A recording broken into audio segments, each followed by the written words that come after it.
Good morning बच्चों आज हम करेंगे कक्षा 3 के लिए हिंदी विषय में सबसे अच्छा पेड़ पाठ 14। तो बेटा आप पाठ 14 निकालिए अपनी पाठ्य पुस्तक में। इसमें हम पढ़ेंगे इस पाठ को।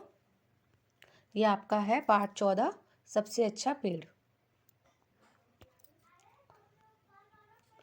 तो बेटा इसमें 3 भाई होते हैं जो घर की तलाश में निकलते हैं और आपको ये 3 भाई आपको पेड़ों के बारे में बताएंगे, उनके फ़ायदे बताएंगे कि तीनों पेड़ों से हमें क्या क्या फ़ायदे होते हैं।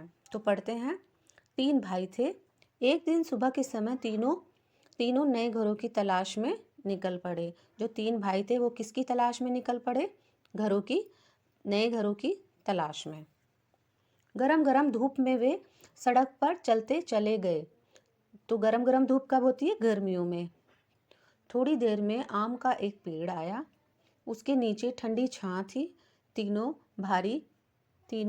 भाई उसके नीचे आराम करने लगे। आम का पेड़ तो बहुत बड़ा होता है तो उसके नीचे छांव होती है काफ़ी। तो उसके नीचे वो तीनों भाई क्या करने लगे? आराम करने लगे। पेड़ के पके आम तोड़ तोड़ कर वे मीठा मीठा रस चूसने लगे। बड़े भाई ने कहा, भाई मुझे तो यही जगह पसंद है। आम के पेड़ से बढ़कर क्या हो सकता है? आम कच्चे होंगे तो हम अचार बनाएंगे और जब वे पक जाएंगे तो हम मीठे मीठे आम खाएंगे। कुछ आम हम बाद में खाने के लिए रख लेंगे। आगे चलते हैं। तो पहले भाई ने आम के पेड़ के नीचे एक झोपड़ी बनाई।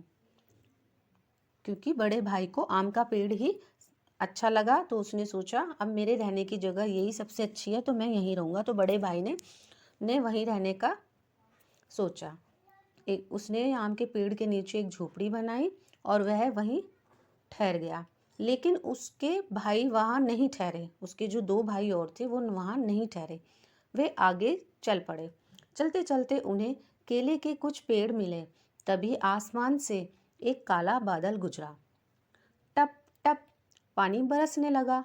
दोनों भाइयों ने केले का एक एक पत्ता काट लिया और उसके साए में उन पर पानी नहीं गिरा, क्योंकि केले के पत्ते तो बहुत बड़े होते हैं। जरा देर में बादल चला गया। बारिश रुक गई और दूसरे भाई ने कहा, बड़ी भूख लगी है। दूसरे भाई को भूख लगने लगी। तो इतने में ही तो दूसरे भाई ने भी कहा, मुझे भी। मतलब उसको भी भूख लग रही थी और दूसरे भाई को भी भूख लग रही थी। तो उसने बोला, मुझे भी।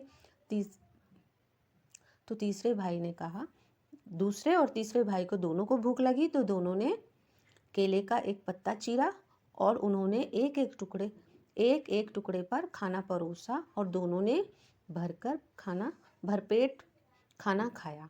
इसके बाद एक एक केला भी खाया। उन्होंने खाना खाया किसके ऊपर? केले के पत्ते को काटकर उसके ऊपर उन्होंने खाना खाया। दूसरे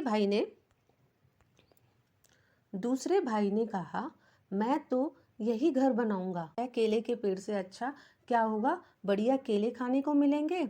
उनकी सब्जी बनाएंगे। कुछ केले हम बेच देंगे। उनके पैसे से हम चावल खरीद लेंगे और केले के पत्ते भी काम आएंगे।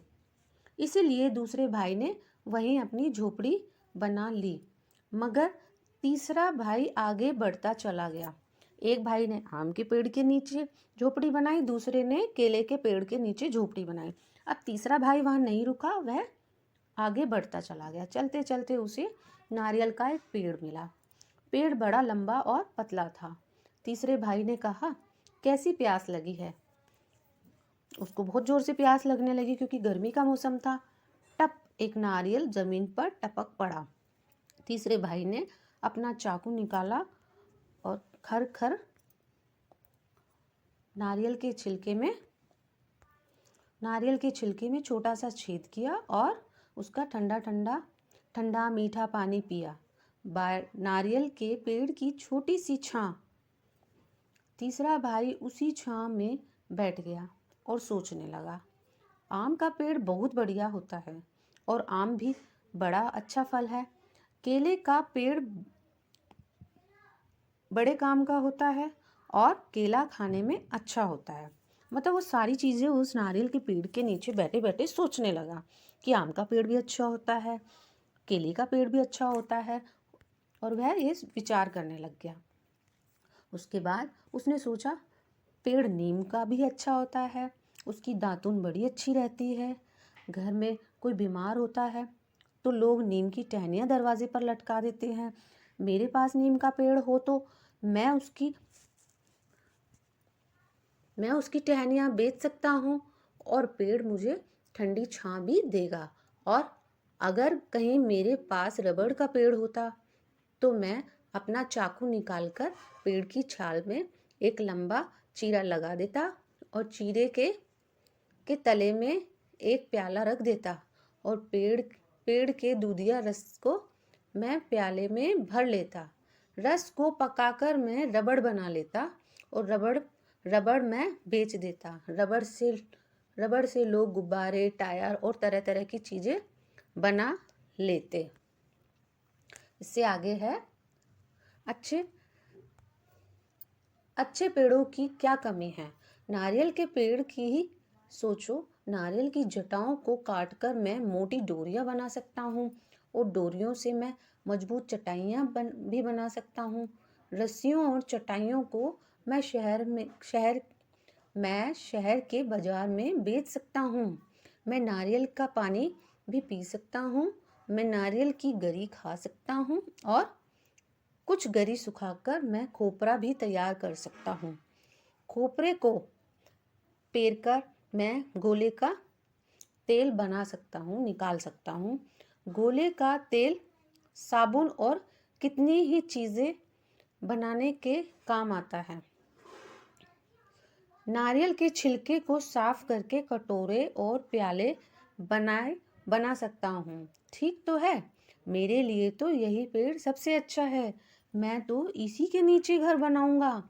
अब उसने पूरा विचार कर लिया कि मेरे दो भाइयों ने, एक ने आम के पेड़ के नीचे घर बना लिया और एक ने केले के पेड़ के नीचे घर बना लिया।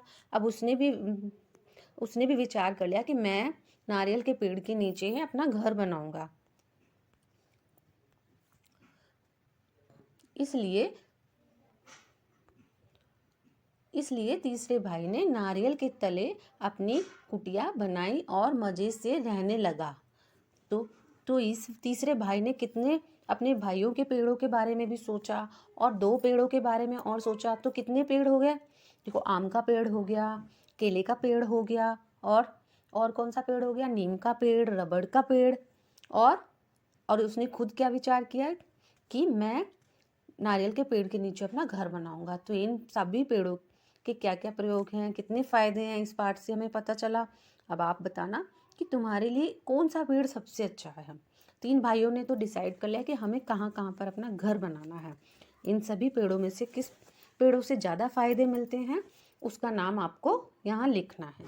ठीक है बेटा, ये पाठ से आपको बहुत सारी जानकारी मिली कि पेड़ों से हमें क्या फ़ायदे होते हैं। तीन भाइयों ने अपना घर बनाने का सोचा और वहीं रहकर वो वहीं रहेंगे और उससे फ़ायदे लेंगे। ठीक है बेटा, आप इस पाठ को 4 से 5 बार पढ़ना और जो कठिन शब्द हैं उन पर आप इस तरीके से निशान लगाएंगे जैसे कुटिया है। ठीक है, और उनको बार बार पढ़ेंगे। ठीक है बेटा, ओके बाय।